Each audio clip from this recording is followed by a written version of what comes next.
અને દુનિયાનો સૌથી સમૃદ્ધ માણસ વિશ્વનો ઇન્દ્ર હે. ઇન્દ્ર આવે તોય હું કથા ના આપું.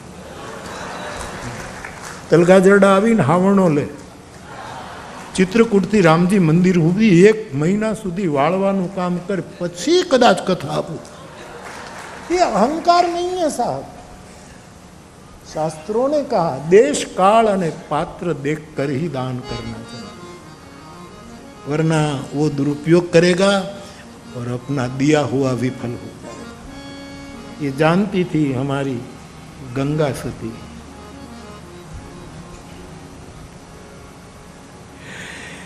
तो ये गोवाल को दिया और गोवाल ने लिया. तो गोवाल में ऐसा क्या है? और उसने ऐसा कहा कि जल्दी आना साहब, और मैं 1 बार 2 बार 3 बार बुलाऊंगा और नहीं आएगा तो मैं फिर बोझ नहीं उठा पाऊंगा, रख दूंगा और फिर तुम जानो तुम्हारी यात्रा जानो.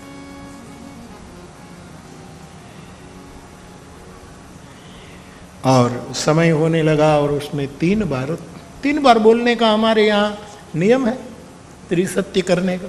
यद्यपि शंकराचार्य भगवान ने तो कहा कि बुद्ध पुरुष को 1 ही बार बोलना, 3 बार भी नहीं.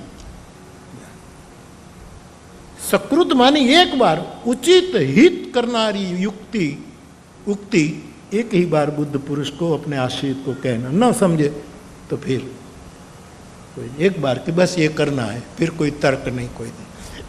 फिर भी त्रिसत्य करने की हमारे यहाँ एक परंपरा सी है. तो इस एक गोवाल ने कहा कि मैं 3 बार आपको बुलाऊंगा साहब, इतने में आ जाना. और रावण को देर हुई और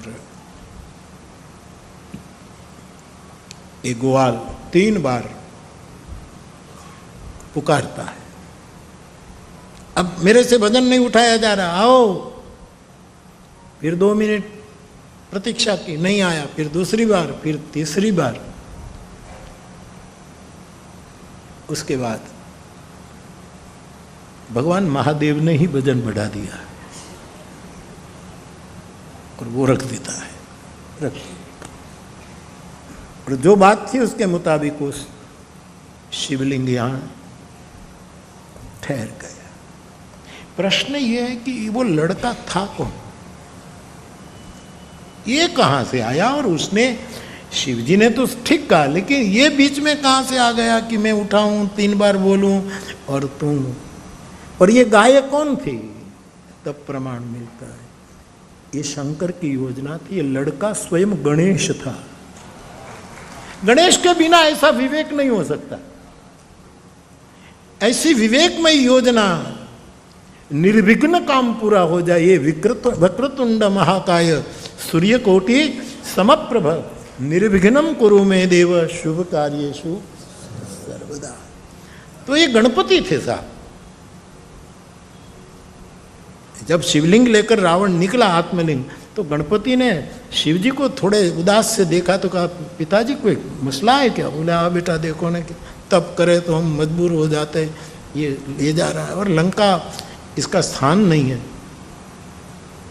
तो मैं कुछ सेवा करूं पिता? तो बेटा कर सको तो करो. तब गणपति गाय लेकर बीच में आया. विघ्न आता है. मेरे तुलसीदास जी विनय पत्रिका का पहला पद लिखते हैं,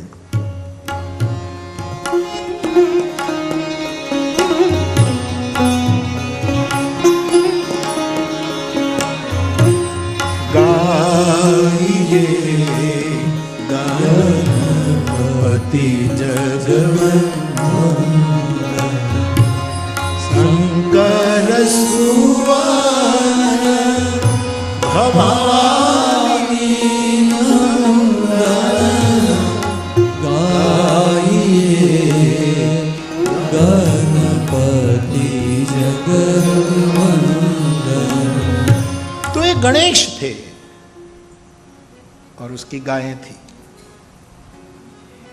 3 बार कहा, रावण आया नहीं, शिवलिंग वहां रख दिया. जो बाबा ने कुल कहा कि वो यहाँ आत्मलिंग के रूप में आज भी विद्यमान है. अब रावण इतना कुपित हो गया, अब बहुत कोशिश की, बहुत उठा लूं, कैलाश उठाने वाला आत्मलिंग को नहीं उठा पाया।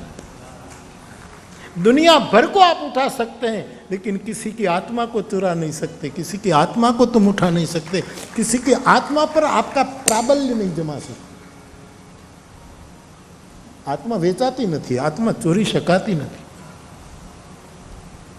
इसलिए आत्मविद्या के बारे में भी सुभाषित आया, न चोर हार्यम, न चोर चोरी करे, न राजा उसमें टैक्स डाल सके, ऐसी एक आत्मविद्या है। तो रावण, इसलिए बाबा ने कल करवाया ना कि इसीलिए बल का बहुत प्रयोग किया, लेकिन जब उठा नहीं तब इस आत्मलिंग महादेव का नाम हो गया भगवान महाबलेश्वर महादेव। एक बार जय जयकार करें, बोलिए महाबलेश्वर भगवान नमः। पार्वती पतये हर हर महादेव। तो आत्मा ये महाबलेश्वर आत्मलिंग उठा नहीं पाए, तो ये आत्मा, लेकिन हम जीवात्मा है। जीवात्मा को बीजा का दूसरे का सुख देकर बड़तरा था, तो समझવાનું એને महाबलेश्वर उभो थी। उसको जीवात्मा, आत्मा के नाम में नहीं। जिसको आत्मजलन पैदा हो जाए कि ये क्यों आगे निकल गया, उसको ये क्या हो गया, तो उसके जीवन में ये उसने भेजा है मुझे गुणन भाई के मृगांक ने। तो बाप अब रावण से शिवलिंग तो उठा नहीं, गणेश जी गोवाल के रूप में निकल गए। विवेक है, कब कहाँ टिकना, कैसे टिकना, कब तक रहना। अपना साहित्यकार ने तो क्या था कि टकवूँ अटकवूँ छटकवूँ, नहीं हमारे वरनाथ बापू ही के क्यारे छटकवूँ कब रुक, ये ऐसी ऐसी बातें प्रेरणादायी आती है। गणेश जी निकल गए। अब रावण बहुत कुपित हुआ कि पूरी साधना विफल हो गई। तब उसने गायों का पीछा पकड़ा कि गायों को पकड़ लो, और गाय भी, ये तो गणेश की गाय, ये लीला थी, और गायें जमीन में समाने लगी, जमीन में गैब होने लगी गाय। इसमें एक गाय बची हो, रावण पकड़ने गया कि इसको तो मैं ले ही जाऊं। और ये सब मांस भक्षी लोग थे। कहीं मनुष्य मानुष दहनु खर अज खल निशाचर भक्ष ही गोस्वामी जी सुंदरकांड में आलेख करते हैं। तो एक गाय को पकड़ लो, तो ये गाय को पकड़ने गया तो गाय भी जमीन में समाने लगी लगी लगी लगी लगी। आखिर में उसका कान हाथ में आ गया रावण को। रावण के हाथ में खाली कान आया तो कान, गाय अलोप हो गई, कान पकड़ा गया। इसीलिए इस स्थान का नाम हो गया गोकर्ण। ये गोकर्ण भूमि, जहाँ गाय का कर्ण पकड़ा गया, इसलिए इस स्थान को गोकर्ण। एक कथा ऐसी है, राम कथा कहने के लिए कई कथाओं का आश्रय लेना पड़ता है। तो एक कथा ऐसी है, तो गोकर्ण और भद्रकाली यहाँ की शक्ति है। जहाँ भगवान शिव होंगे तो वहाँ किसी न किसी रूप में भद्रकाली, यहाँ कराल काली नहीं है, कल्याणकारी का। भद्र मानी कल्याण, भद्रम कर्णे भी शृणुयाम देवा। तो कर्ण और भद्र का मेल है, ये गोकर्ण और भद्र। हम कल्याणकारी बातें ही सुनेंगे, हम कल्याणकारी बातें ही बोले, आदि जो हमारा मंत्र है। तो भद्रकाली करुणा है, आत्मलिंग सत्य है, और गोकर्ण प्रेम से भगवत स्मरण, भगवत कथा का श्रवण करना, एक गोकर्ण की वृत्ति है। मुझे और पशुओं का अभ्यास नहीं, लेकिन विज्ञान सिद्ध करता है संगीत का शौक भैंसों को नहीं है। संगीत वगाड़ो ने भैंस डोली हो एवा दाखला, पाडो तो डोले। संगीत का प्रयाग स्विट्जरलैंड में, नॉर्वे में और जहाँ जहाँ जो गायों का बहुत, उनकी गायें हैं, जर्सी गाय